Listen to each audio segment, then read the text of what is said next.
I've been in church all my life. My daddy was a preacher. Both of my great grandfathers were preachers. So I've seen a lot of church.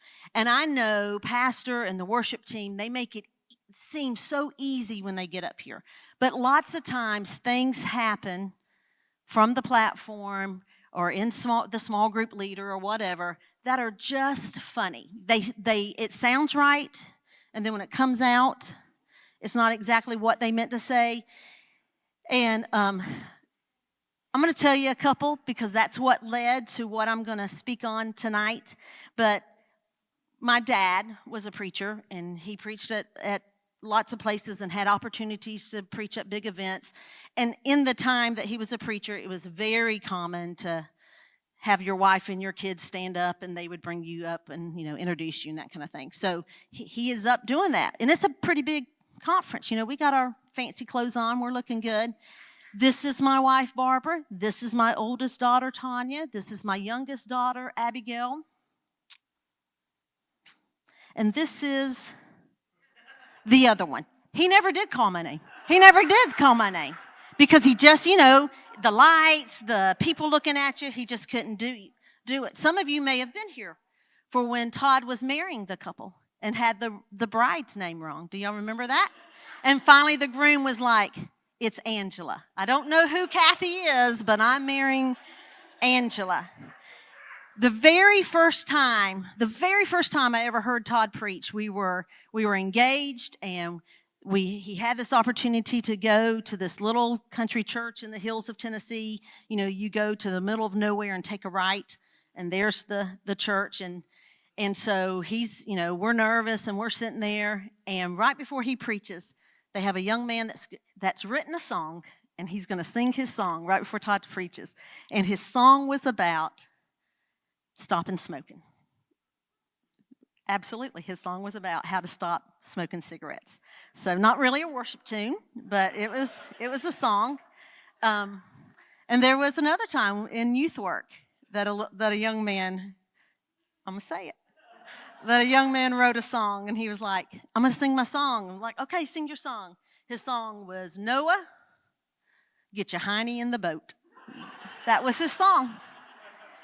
And this was a long time ago, Rebecca. Rebecca was young, and they were singing, I'm going to testify. And they were testifying and moving that microphone along, and it lands on Rebecca. And Rebecca's probably 14 years old. I just want to testify how God's been so good to me. My life has been so hard. It's been tough being the only daughter of Donnie and Janice. God's really taken her through it. And then you may remember in COVID when we were doing everything online, Grayson and Dylan are doing the Bible study. And the whole night, Grayson had Moses with his son Isaac and Abraham with the 10 Commandments the entire time. And maybe you remember Dylan's very first time to preach right here on this stage.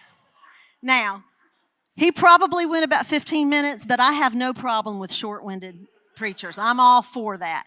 But when he was done, I don't remember exactly what he said, but it was kind of like Forrest Gump. That's all I got to say about that. And put the microphone down. It sounds good. And so I'm going to tell two on Cain. One happened this summer when they were in Arizona. They had the opportunity to go to Arizona and minister at youth camp.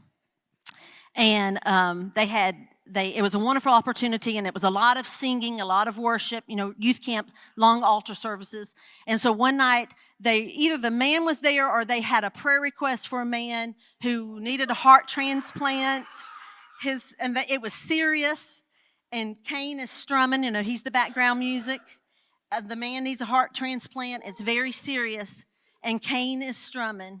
Oh, you can have my heart. You can have my heart. Yeah.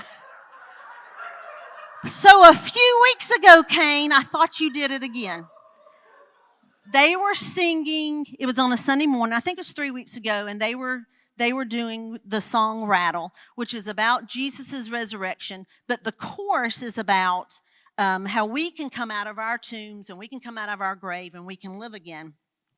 And the lyrics are, open the grave, I'm coming out, I'm going to live again. And Cain says, church, we've got to open the grave.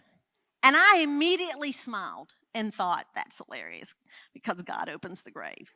And God stopped me and said, you better read Lazarus. Now, I'm going to tell you something. If where you sit on Sunday morning, you're not getting words from God, you probably need to move a little closer to the front. Because there's stuff happening down here. And as soon as God impressed me, you better read Lazarus, I thought, oh no, Cain's right and I'm wrong. Which that got me to the story of Lazarus, and it's found in John 11.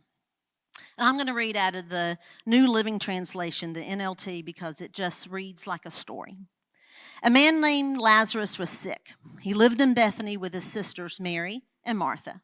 This is the Mary who later poured the expensive perfume on the Lord's feet and wiped them with her hair. Her brother Lazarus was sick. So the two sisters sent a message to Jesus telling him, Lord, your dear friend is very sick. Jesus had a close relationship with this family, so it was natural for them, when they needed help, to go get word to Jesus. So many times I see people, Christians, who they need, something has arisen and they need help, and they hesitate going to Jesus because they feel guilty, because they feel like they got to reintroduce themselves with Jesus because they haven't been working on their relationship. Relationships are important. That's why we need to have a little praise and worship every day. That's why we need to read our Bible and pray, so that when the storm comes, it's not like Jesus. This is Shana from Tifton. It's not like that. It's like, hey, Jesus, it's me again, and I've got a need. So they had a relationship. They had such a relationship with Jesus that they didn't even say, Jesus, please hurry and come heal him. They knew it was just enough to say, Jesus, your friend's sick. And they knew that Jesus would know what to do. So in verse 4, it says, but when Jesus heard about it, he said, Lazarus' sickness will not end in death. No, it happened for the glory of God, so that the Son of God will receive glory from this. So although Jesus loved Martha, Mary, and Lazarus, he stayed. Lazarus was already dead when Jesus got the word, but he knew that the end result was going to bring glory to God, not to death. He also knew that the end result, when he went to raise Lazarus from the dead, was going to seal his earthly fate. It is the straw that broke the camel's back. The religious leaders, when Lazarus is healed, determine they're going to crucify Jesus. And he knew all of that, but he knew that Lazarus' death and his death he would be glorified in his death and his resurrection. And Jesus also John reminds us that Jesus loved Mary and Martha and Lazarus, and that his delay in the testing of their faith was not a denial of his love. Sometimes it's not. I so wish it was, God, I need, and it happens. And lots of times it's a wait. It's a wait. But it doesn't deny his love. He loved them. He tells us he loved them. And I like how John says he loved Mary, he loved Martha, he loved Lazarus. Because Jesus loved Mary, the one that praised, and she was very emotional. But he also loved Martha, the one that was busy, but was very helpful. He loved Lazarus. We don't know a whole lot about Lazarus, except that he was taking care of his two sisters. And he had Jesus into his home, so he was hospitable. He loved all of them with all their different personalities, and he loves all of us. He loves the big mouths, and he loves the shy ones. He loves those that get lost in praise and worship, and he loves those that get lost in their work. He loves the ones who can tell anybody about Jesus, and he loves the ones that you're just going to have to see their life day after day. He loves us all. But verse 6 says he stayed where he was for the next 2 days. He didn't come when Mary and Martha called. I can see Mary and Martha. I can see them saying, get this message to Jesus. Martha, it's going to be fine. Jesus is going to come. The historians tell us that Jesus was probably on the other side of the Jordan, so he was about 15 to 20 miles away, a day's journey. So they knew that. So it's going to take them about a day to get there. Tomorrow, Jesus should be getting here. Day 2. It's going to be better. Jesus is going to get here. It's probably those disciples. They've probably slowed him down. So tonight, at the latest in the morning, Jesus will be here. Day 3. Man, if Jesus only would have been here. If Jesus would have been here. Day 4. Jesus deliberately waited until Lazarus had been in the tomb for 4 days. There was a belief at that time that the soul hovered above the body for 3 days. So some people, even though Jesus had raised before, there was a belief that basically they were in a coma. They really weren't dead. So Jesus was going to show that he had authority over death by waiting 4 days. But you know what? Mary and Martha didn't know that. They just knew that when they called, Jesus didn't answer. He wasn't there. He didn't show up when they needed him. Finally, he said to his disciples, let's go back to Judea. But his disciples objected. Rabbi, they said, only a few days ago the people in Judea were trying to stone you. Are you going there again? Jesus replied, there are 12 hours of daylight every day. During the day, people can walk safely. They can see because they have the light of this world. But at night, there is danger of stumbling because they have no light. Jesus could have raised Lazarus from a distance. He just had to speak the word. Judea was dangerous. It was a dangerous place for Jesus. But Jesus knew that he still had work to do, and he knew he still had time. He also knew that his time was drawing to an end. But while there was time, he had work to do. We need to do what God has called us to do in the time that we have. We need to do it while we still have influence. We need to do it while we have the finances. We need to get busy about doing what God has called us to do. We recently heard a minister speak on the last days, and he said the number one question he gets, and he speaks to a lot of young adults, the number one question he gets, are we living in the last days? Are these the last days? And he said, I don't know if it's humanity's last days. I believe it is. But you know what? It's our last days. We only have the number of days that we have. We need to be busy about doing what God has called us to do. Then he said, our friend Lazarus has fallen asleep, but now I will go and wake him up. The disciples said, Lord, if he's sleeping, he'll soon get better. They thought Jesus meant that Lazarus was simply sleeping, but Jesus meant Lazarus had died. So he told them plainly, Lazarus is dead, and for your sakes, I'm glad I wasn't there, for now you will really believe. Come, let's go see him. Jesus was using the same metaphor that they used when Jairus' daughter, that she sleeps. But he made it plain for the disciples. Sometimes that's me. We tease Todd sometimes. We don't need pretty talk. We need you just to say it. Sometimes Jesus knows when we need him to say, no, it's dead. He's dead. He'll speak. And he also said that he could be glad in it because his disciples were going to get to see a miracle that was going to deepen their faith. And he knew in a very few short days they were going to need the reassurance that Jesus can raise from the dead. They were going to need that. That's why we have to strengthen ourselves sometimes. We have to start remembering what God has done for us in the past. We don't have to have someone else to build us up. We can start remembering. I can remember when God healed me. I can remember when the kids were running a fever, and just at the right time the fever broke and God healed them. I can remember when the finances were not there, but God. I can remember that time Hurricane Ian was coming our way and God diverted it and we didn't have the destruction. We need to encourage ourselves, and the disciples were going to need that. Then this may be the funniest verse in the Bible.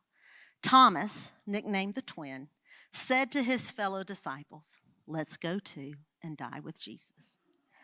Church tradition tells us that Thomas was called the twin because he looked the most like Jesus. So Thomas is basically saying, I'm probably going to be the one to get killed because they're going to think I'm Jesus. But since he's going to walk right into the middle of all this, let's go with him. And then verse 17 says, when Jesus arrived at Bethany, he was told that Lazarus had already been in his grave for 4 days. Bethany was only a few miles down the road from Jerusalem, and many of the people had come to console Mary and Martha in their loss. When Martha got word that Jesus was coming, she went to meet him. but Mary stayed in the house. Martha said to Jesus, Lord, if you had only been here, my brother would not have died. But even now I know that God will give you whatever you ask. Finally, her friend's there, her Messiah, as she states her disappointment straight to Jesus. If only you had been here. If only you had answered. If only you had changed the situation. She believed he was the healer. Maybe she didn't consider that he could raise her brother from the dead. Then she says, even now I know God will give you whatever you ask. She's not saying he will let you raise Lazarus. No, this is really, Martha in her disappointment is saying, I'm confident that I will still trust Jesus in my disappointment. Even now, prayers are powerful. Here's the facts about my situation. The job, I didn't get the job. Even now, I will trust you. Here's the facts about the situation. The doctor's report is what it is.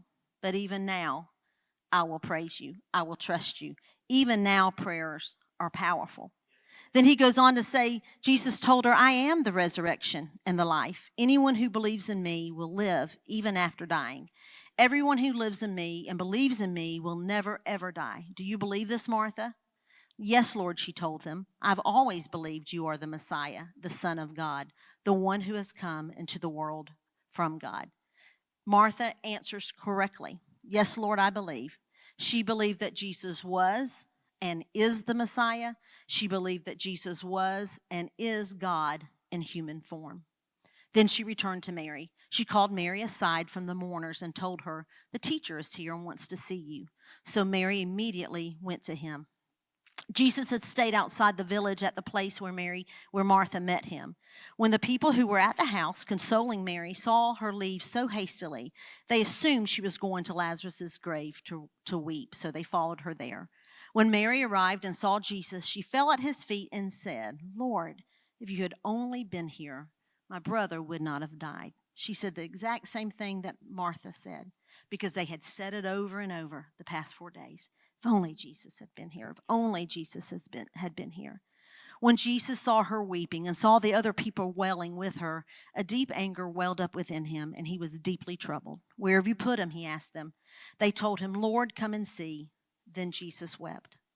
Jesus sees Mary and Martha, and he has compassion on them. He's moved. God is moved to compassion when he sees our grief. And Jesus shared in their grief, but his grief was not a grief without hope, because he knew he was able to do something about it. Our grief doesn't have to be a grief without hope, because we know that God is able to do. The crowd is amazed. They say, oh, the people were standing nearby said, see how much he loved him? But some said, this man healed a blind man. Couldn't he have kept Lazarus from dying? They knew his relationship. They knew Lazarus and Jesus had a relationship. Couldn't he have done something? Too bad he wasn't here. Jesus was still angry when he arrived at the tomb. A cave with a stone rolled across his entrance. And then this is where Cain was right. Roll the stone aside, Jesus told them. But Martha, the dead man's sister, protested, Lord, he has been dead for 4 days. The smell will be terrible. He says, roll the stone away. Martha states the facts. He's been dead for 4 days. He's going to stink. I love that God is not fazed by our facts. He doesn't ask us to live in a make-believe world. He doesn't ask us to live and deny reality. But here are the facts. He says, go ahead and say the facts. My child hasn't called home in a year. Here's the facts, God. The bank said no to the loan. Here's the facts, God. There's no love left in this marriage. Here's the facts, God. This job will not meet our needs. God can handle the facts. Facts don't diminish him or change his miracles. And Jesus says, didn't I tell you that you would see God's glory?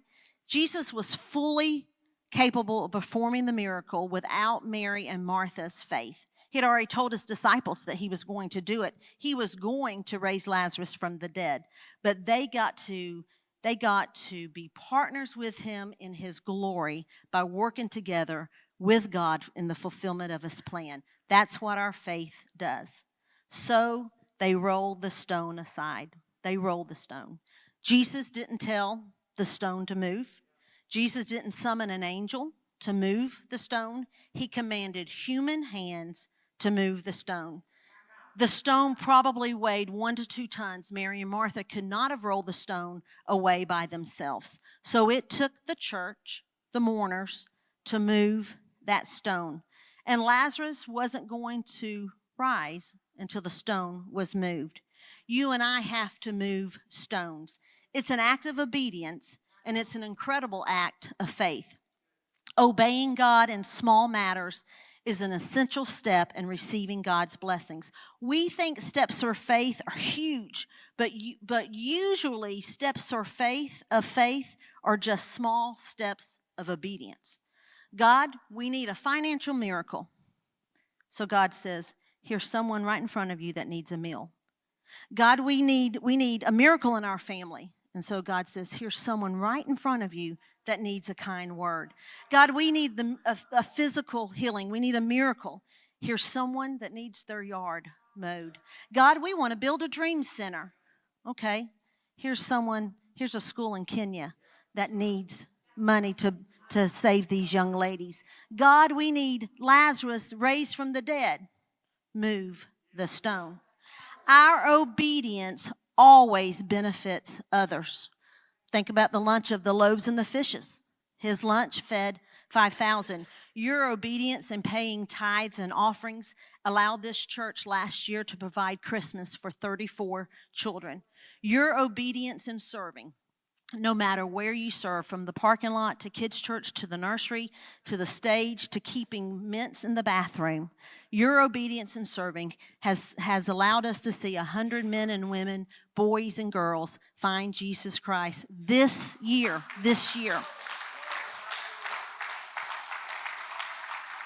Obedience always benefits others. And when we obey God, we will never be disappointed. Even if it's delayed, we'll never be disappointed. Many years ago, we started feeling, and Todd started leading us, that we needed young adult ministry here. And it was kind of like we had them through high school, and then we lost them. And we had all these young adults leaving, and we needed to do something about young adults. And so, this has probably been 5 or 6 years ago, so I decided, I really felt like God was telling me we needed to do an ice cream social for all the girls at ABAC. So Susie lets me have the ice cream parlor. We put out flyers. We go through the dorms. We advertise.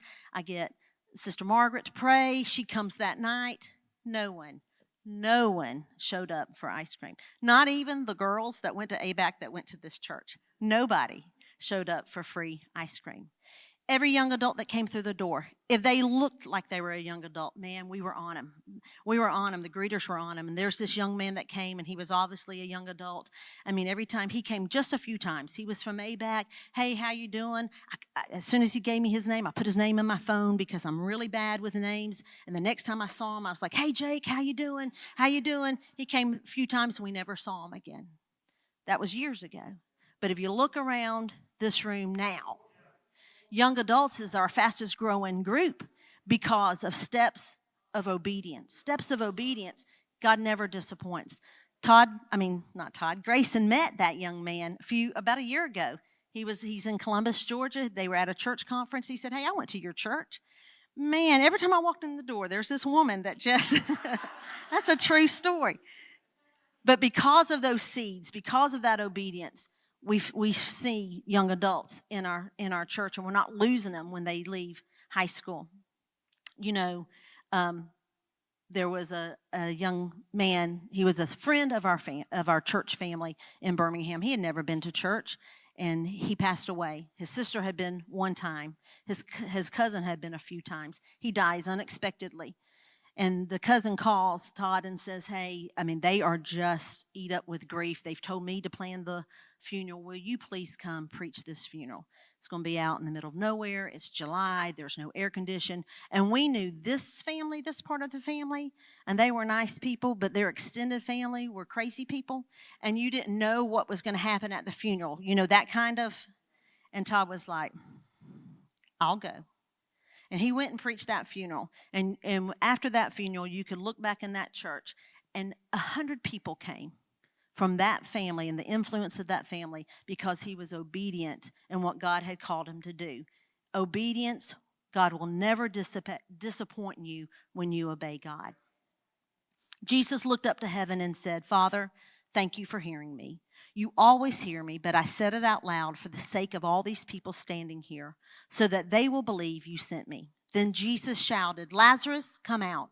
And the dead man came out, his hands and his feet bound in grave clothes, his face wrapped in a headcloth. Jesus told them, unwrap him and let him go. Verse 45, many of the people who were with Mary believed in Jesus when they saw this happen. Your act of obedience will have a ripple effect. People around you will be encouraged, and their faith will rise when they see you walk in obedience. What act of obedience is God asking you tonight?